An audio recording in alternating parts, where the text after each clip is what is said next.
Ireland, let's welcome the one and only Al Pacino.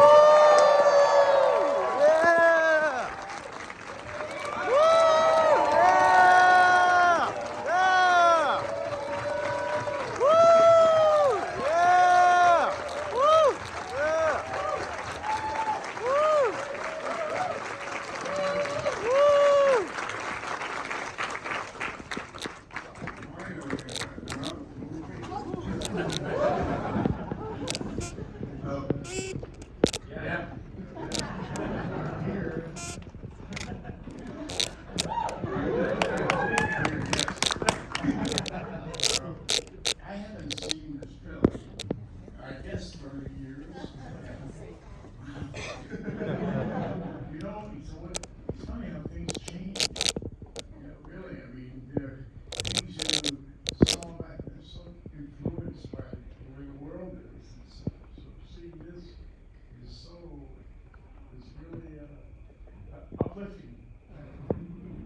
And I just have to tell you, there's a guy in the audience. I know he's going to get upset with me. But he gave me that part, really. He put us all together, and I believe he won an Oscar for his beautiful, inventive work. And he's here all the way from New York. I heard that, and I just want to have him just stand up and take the credit he so deserves. Mr. John Caglione, the makeup. Yeah!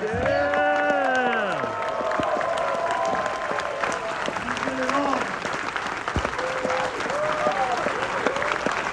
Get it on, John. Woo! Probably won't stand up, I know. But he's a protege of Dick Smith's, a great Hollywood makeup person, probably one of the greatest that ever lived. And Johnny's right there. Johnny's right there. Hi, John. I love you. I really love you. I did so many films with him, you know, after I met him. It was something. And we searched for the head. You know, you look for the head. You got a head, the right head, you will be there. You know, it captures the spirit if you have the right makeup sometimes. Working from the outside in, as they call it. But it was a lot of fun. And working with Warren Beatty, let me tell you, Warren is something else. He is everything. He is, I mean, look at what he did. And he is a great director. And a great actor, too. I mean, he captured that guy. Dick Tracy, of all people, Warren is Dick Tracy. It really is. He had somewhere to go. He certainly got there. I really love him. He's a complete friend of mine now. I always, and he helps so much, just with actors. And he helps so much with me. You know, a lot of actors who direct, and we lost time. Beloved Robert Redford recently, and the directing of actors and actors who direct is they understand what we do. So, and he let me do anything I wanted. I mean, anything, and I sort of did. I think I wanted to have a bigger head, believe it or not. I thought, yeah, I one picture of it, I think John and I agreed on it. I said, can we sell it to Warren? He said he won't buy it. And he was right, too. I mean, believe me, just walking around with a big head. I enjoyed myself on that, as you can tell, and it was fun. And I don't know much to say about a movie like this. Well, Al, why don't you take us back to the beginning when you first had that conversation with Warren? Like, Warren was looking for an actor to play Big Boy, so he and I met. He met me, and we would talk. I want to know what actors you know who can play this part, you know. So I looked at it, I said, well, strange ones, I guess, you know. Who would want to do it? And then he just slowly, I mean, so seductively, it took, I mean, years, no, it took about a couple of months, actually, just always meeting me and calling and saying, you know, and finally it got down to, you trying to tell me something more, and finally, he said, yes, you can do it. So I went from Michael Corleone. You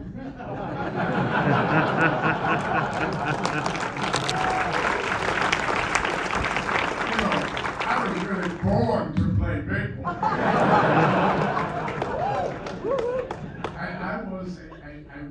I started out as a comic, really, and that's kind of shocking, especially since I'm so not funny.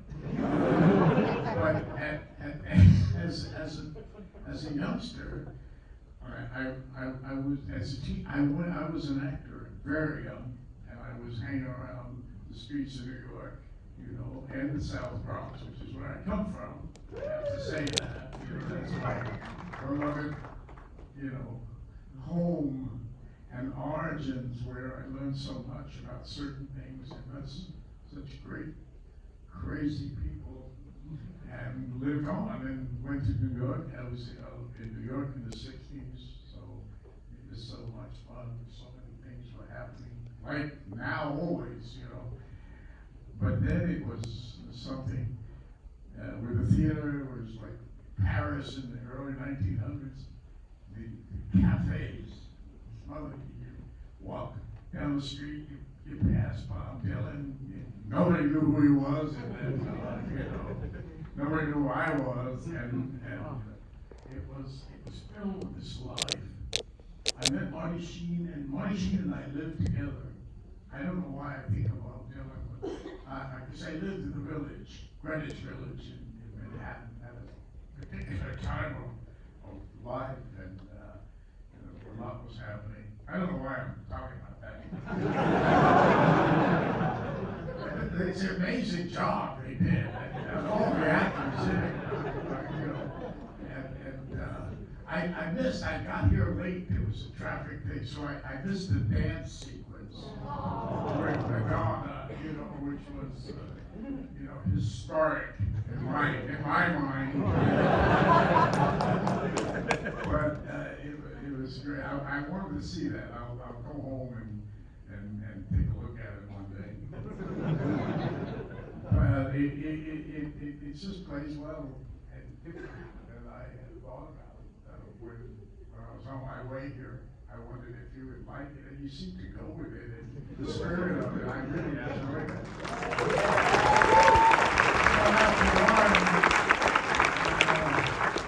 Did Disney do this film? Yeah. Disney. So, and then I was a comic for a while. You know, Woody Allen was playing the bitter end. I don't know if you've ever heard the bitter end of the bitter end. How could you? How could you really? I'm always the oldest in the room. And just bore people with my oldness. Especially by talking about it. Using it as an excuse for everything. But I don't know. I'm always good with questions. So anybody has a question? Yes, we're here for you. So let's just jump in. Yeah, let's go right here. What was under that costume besides the facial prosthetics?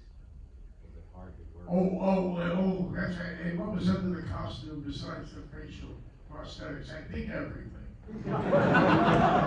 Everything was there. But I had to put something on because I was going to play this character who was a big boy, and they called him big boy because he had certain parts of his body were bigger than others. But I thought, let's really make him big, you know, let's make him really, or March and get down now, a big head or something, a big body. But I did put that on, and that was very helpful because he got me to move a certain way. remakes going. I was able to do those things way back then. And you know, now I've become those things. This was a journey getting up here. Put me through this again.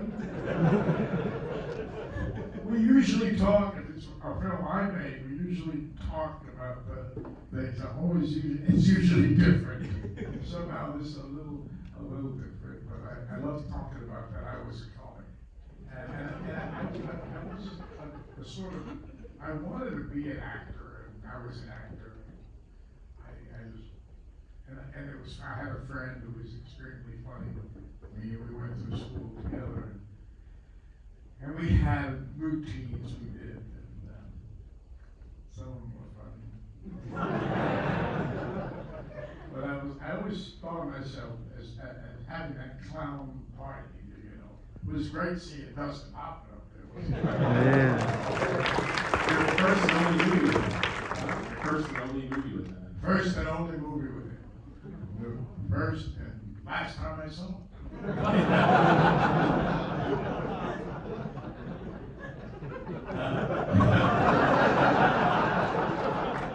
But I see some of the others. But I don't know who they are because they all have big fat faces.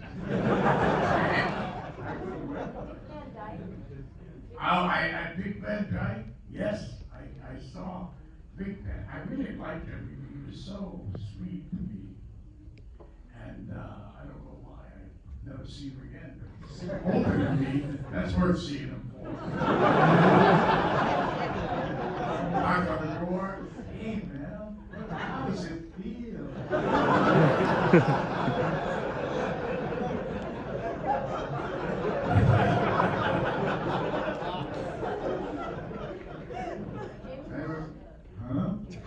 Oh, Jimmy God was it? We blew up in the car. He's always getting blown up by some car. I love him too. God bless him. The guy from Dog Day. Who? The guy from Dog Day Afternoon, I think, is in it. Charles Dirty. Right. Charles Dirty. Oh, Charlie Dirty. Oh, man. I see all these people I knew so well. I grew up with them. Charlie Dirty. I was in films with them. Was Broderick Crawford in there? Not Broderick Crawford. Broderick. James Broderick. He was in Dog Day. He played the FBI guy. Yeah. I don't know if he was in there, but you said he was. No, in it's there. Charles. I got it mixed up. You got it mixed up. Well, this been a lot of things, I'm sorry. You can't tell who's what. I sort of like the way I look.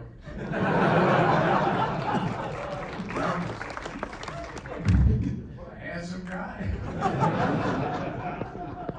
When you first got into John's brilliant prosthetics and makeup, was there an adjustment period, or were you like, oh, Yeah, I I drove him crazy, of course, but we just kept trying. Right, Johnny? We just kept doing it. It was our birthplace together. He's done a lot of movies. He just did King Lear. I got a movie come out.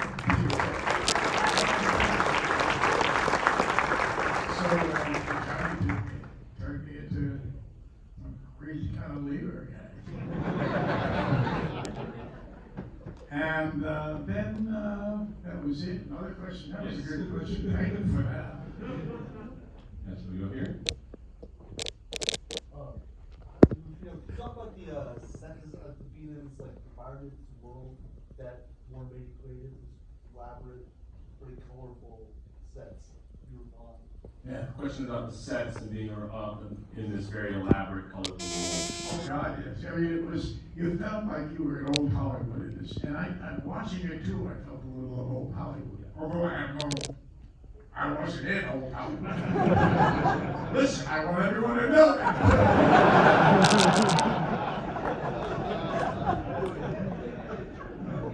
I just see what happens when you let me go do what I want. That comes out. But Yeah, I loved it. I loved the set. I loved all. I also have a movie which is finding its way around and will be coming out eventually, called Billy Knight, and it's about a young guy who loses his dad and his mother, and how he falls in love with old Hollywood and how it drives him and makes him a little nuts, and he keeps going around exploring it and fantasizing about it. And he fantasizes that all people made, natural.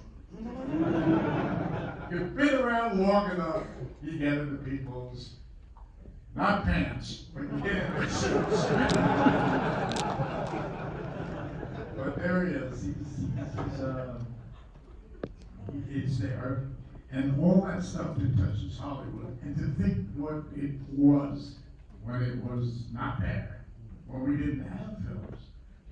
I mean, just think about it. I'm not saying it were tough times.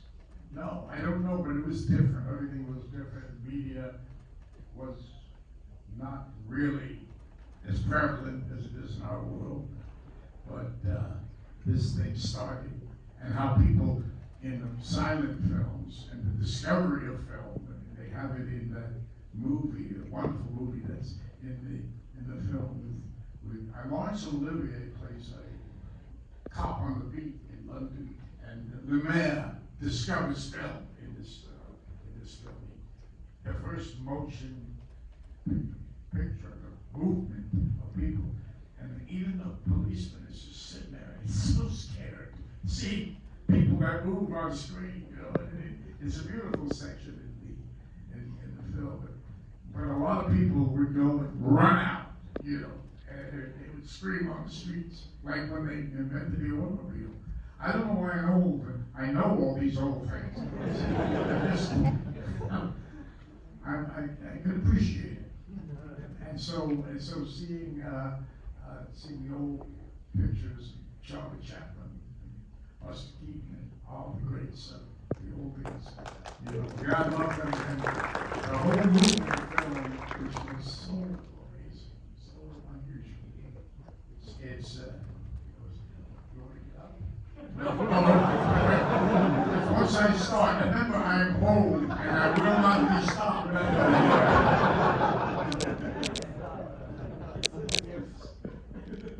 Let's take another question. Yeah, back there. You were, when you were a kid, Dick Tracy was still on the radio, was very prevalent in the newspapers. Was it part of your childhood, or was it more the sense of play that you were getting to play cops and robbers? Yeah, it was a sense of play, and it was radio only, and it was really the Lone Ranger was my. I still remember it. Sorry. But it was a lot of fun. And doing comedy is a lot of fun. It really is. I mean, I look at me. What do you call those guys who get up there on the stage? Stand-ups? Yeah, stand-ups. I'm a potential stand-up.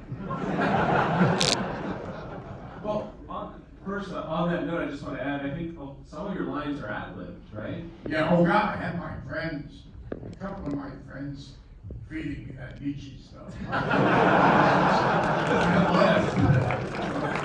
Joe Hindy, give a shout out to Joe Hindy.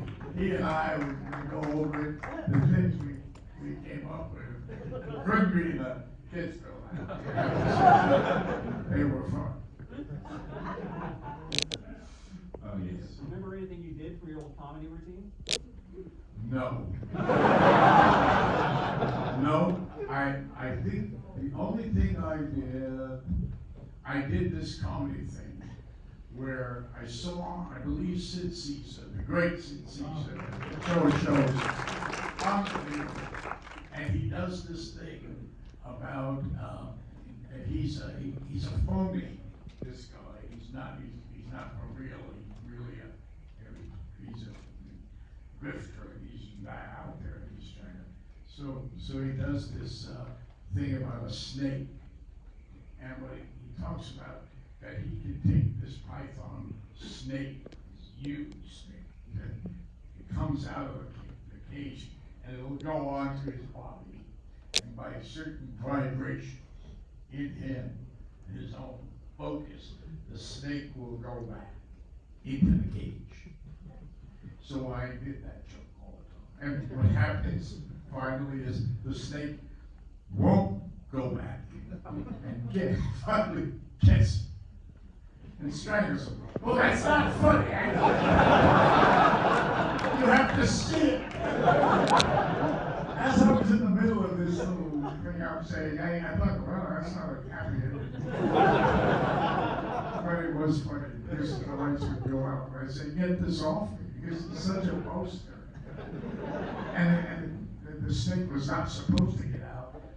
And the guy who was my partner in comedy is getting really pissed off at me, at the character I played, because this is his first debut as a game show host, and he's falling apart because everything he's doing with me is a mistake.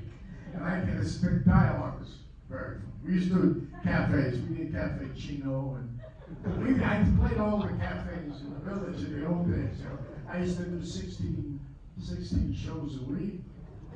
Yeah, and cat passed the hat around. They drop somebody in sometimes. That's amazing. I guess they're done with me now. Anything that I could give you the alphabet if you wish. Let's go here. We got time for a few more. Back there. Yeah. In a gang war between Big Boy's family and the Corleones. I'm sure there was, before I get in the film, no, I have no idea. I gotta look that up.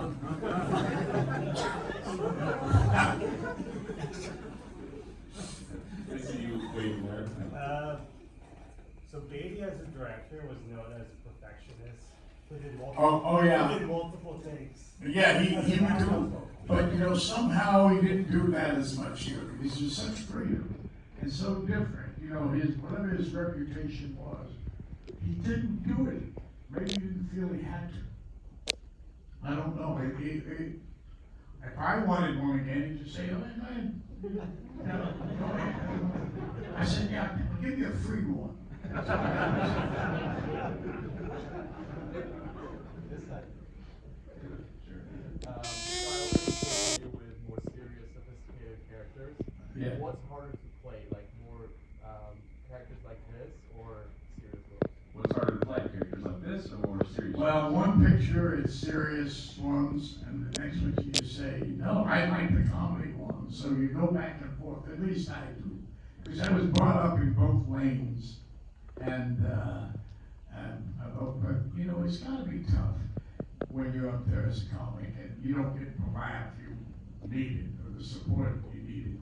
So I guess that must be tough, really. I think that is really some sort of bogus answer. But it's a good question.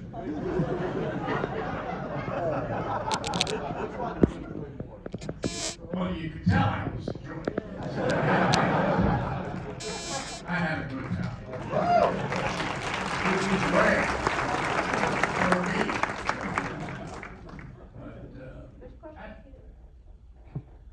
We'll go right there. Yeah. Oh, me? Something else happening I don't know about. Someone's gonna come out with a birthday cake. Me? Oh. Sure. Yeah, Nor's saying he has a question. Thank you for coming today. It means a lot to me. And would you do more like comic book movies right now? Well, yeah, I would. I used to have the kind of body that could do it and do all sorts of things. I used to show off a lot with it, you know, the girls. but I would do it in comedy. I like physical comedy, but I also like stuff that's unusual, great, witty things to say. I like the one thing, the only thing I liked about myself, really, to be honest with you, in this film, is when I said to the girl, "Tied up," Can't you see I love you? Really, it gets me. How audacious. How strange. Saying that for the first time in his life. But not the right circumstances. Absolutely off the chart. Was that line ad-libs, or was that just? Any more? No, there seem to be many questions here. All right, I think we have, yeah, we have. Just wanted to ask you, you've worked with so many great directors and Yeah. fellow actors. Are there any anecdotes from any particular part of your memory that just really stands out to you? For directors? Anyway. Yeah. Any anecdote from any director that stands out to you right now? Well, yeah, the one story, I'm sure a lot of people here know it, but the one story was in Dog Day Afternoon, which is, as I was going out to talk to the people on the street, the guy, AP, name was Bert Harris, a great AP, right? He worked with Sidney Lumet all the time, all his films. And as I was going outside, I had my little white handkerchief, and he just grabbed me and he said, Al, he said, come here. He said, you go up, say Attica. I said, what? He said, say Attica. Attica. Because at the time, there was a big parade in the prisons in Attica, and it was terrible, and they killed people. It was in the news. It was hot. So I just went out there, but I found a moment that I just said, when I was dealing with the cops, and I said, yeah, you want to kill me, right? Hey, remember Attica? Attica! And then the crowd of like hundreds of extras there just started screaming. Yeah, that's true, right? And the next thing you know, we were gone. And I think that's one of the great things of filmmaking. You know, if you have that kind of space in front of you, which is really wonderful. And with Sidney Lumet, who just, I mean, this is one of the greatest directors I ever worked with. But he just allowed that, and I went out and said it in his AV, and it became history. You can do things in film, you know. You can do them on stage too. I mean, yeah, of course. Somebody told me recently, I'm doing Shakespeare, because I've done Shakespeare. I do Shakespeare a lot. I do it. And I love Shakespeare, so I do it. You know, it's the way it is. And George C. Scott. Does anybody remember George C. Scott? My God, it was the Central Park with the great Joe Papp's open theater, free theater of Shakespeare's, which goes on today. And I even did something in there. I did what he did. He was doing The Merchant of Venice, Shakespeare's play. I did it on Broadway, and there was a movie of it about 25 years ago. Yeah. So he's on the stage, George C. Scott. He's going around and he's playing the role, and then he just started all of a sudden just flip up his costume, the clothes he was wearing, the capes he was wearing. He just started going, and the audience, I thought that was amazing. What acting? So I knew somebody in the show. So I went up to him and I said, hey man, come here. What was he doing with those robes? My God, why did he do that? And I said, well, no. He said that when the audience is starting to sleep, he wakes them the fuck up.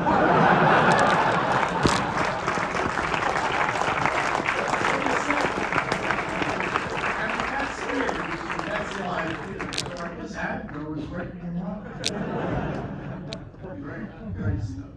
Well, Al, we're out of time, but it is just always such a